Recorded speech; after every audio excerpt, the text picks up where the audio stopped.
pastor died at the same time and arrived at heaven's pearly gate. St. Peter ushered the taxi driver along to a golden mansion. Joe could not believe his eyes.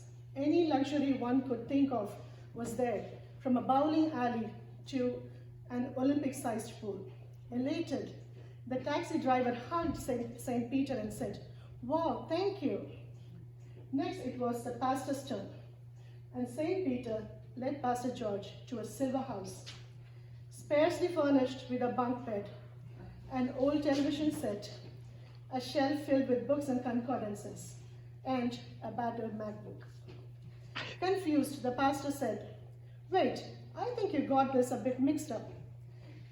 I was the pastor at CPC.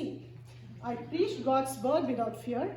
I addressed hard-to-handle topics. My theologues were well received. YouTube even named me an influencer. I was passionate about Christian education. I related well with youth group and young adults. I was even kind to the Mormons who came knocking at my door. Even the entire church learned the short catechism by heart." "Well, that is true, George," St. Peter replied. "But during your sermon, people just listened. When the taxi driver drove, everyone prayed." Well, Pastor George, you could have very well chosen a more rewarding line of work. An academician, a doctor, a lawyer, a banker, a movie director. Why, even a taxi driver. But you did not. Instead, you chose to tend the CPC flock, and we are truly appreciative of that.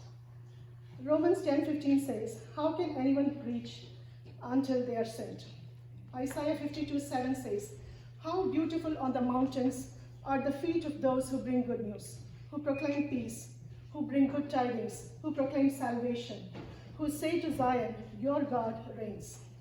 Today we thank you, Pastor George, for your Christ-centered ministry, wisdom, and leadership. And I'm honored today to present this as a small token of appreciation on behalf of all of us. Wow.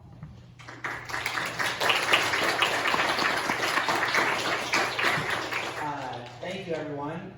In that story, I wouldn't actually be that upset because my life wouldn't really change that much. It wouldn't have been like I was living in any place worse than I was before. So, what do I have to be angry about? Thank you all. I love all of you.